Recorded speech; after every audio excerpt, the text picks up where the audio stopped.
This video demonstrates two methods for creating holes. These methods can be fast and flexible, and then they pay off downstream in assemblies and drawings. So what we have is we have a sketch here with an outer rectangle for the body and then an inner rectangle with points at the four corners. So our first method, we'll start the hole command, and in the part navigator, we'll just select the entire sketch. So we'll select that sketch and it'll place holes at all 4 points or all the points that are in that sketch. I'll select OK there. So there's our first method. The next methods, we'll start the hole command again. And in this case, we'll just select this single point. OK that, and then we'll select this hole feature and we'll do a pattern feature. And so for our pattern feature, we'll choose general as the layout method. This allows us to select points to pattern it to. So for our from point, we'll select that same point, and for the to point, we'll just select the entire sketch in the part navigator. And notice when we first do that, it's showing 4 for the 2 points. Well, we only need to create 3 holes. So what it's doing is trying to create a hole on top of the one we already have. So to mitigate that, we'll just come over here to the instance point. We'll right click and select delete. And that way it won't create a hole at that location. And then I'll middle mouse to OK. So that method seemed to take a little bit longer. It did take a little bit longer. But once you have one set up, you can just copy and paste those two features. So Control C, Control V. And so what it's asking for here first is the first point. So I'll select this point here. The next thing is the target body. If you're adding holes to a different body, you'll select that target body. And then for the 2 location points, we'll just select the entire sketch. And then this point here for the pattern feature is just, it automatically recognizes that's the initial point, so you don't have to select that. So with 3 selections there, we've created those holes using the copy and paste really quick. So if we switch over to our assembly, we'll see how it pays off there. So we'll add in a fastener here. I'm going to select that bolt, and I've got the count set to 3, and I'll select OK.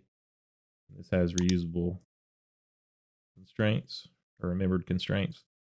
And so select the axis face for the first one, axis face for the second one, and axis face for the third one.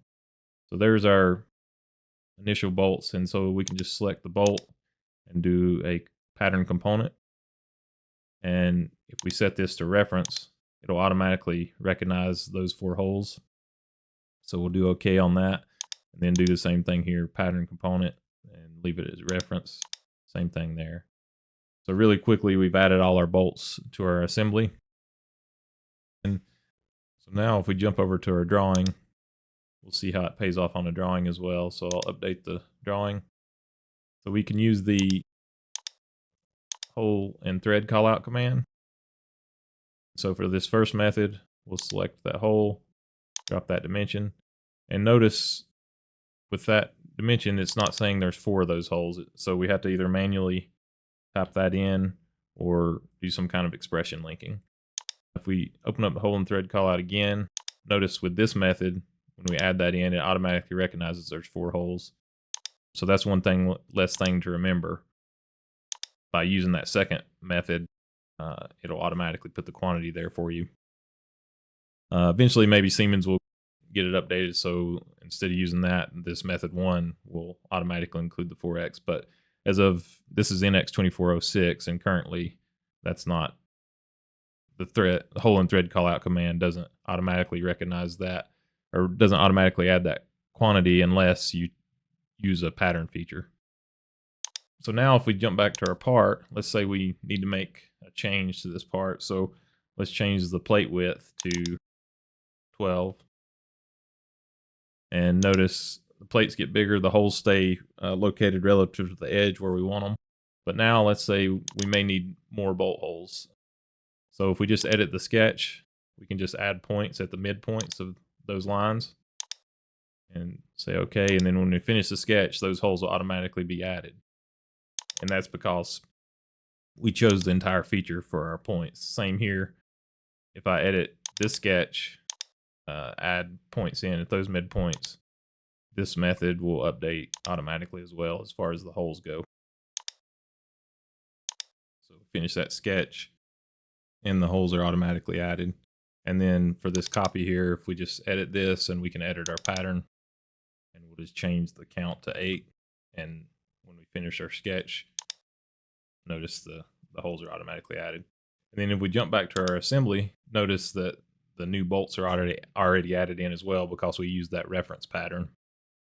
So we don't have to redo that. And then back to our drawing, if we update that, this is a case where you'd have to remember to update this 4x, but this one, this method here, method 2, the quantity is automatically updated.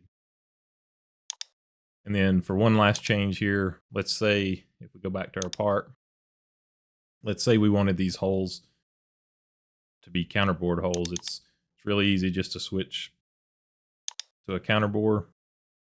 So if you had created these holes as just an extrude of a circle, it's not very easy to do that. And then if we switch back to our drawing, update our drawing, notice our callout is automatically updated with the type of hole that it is.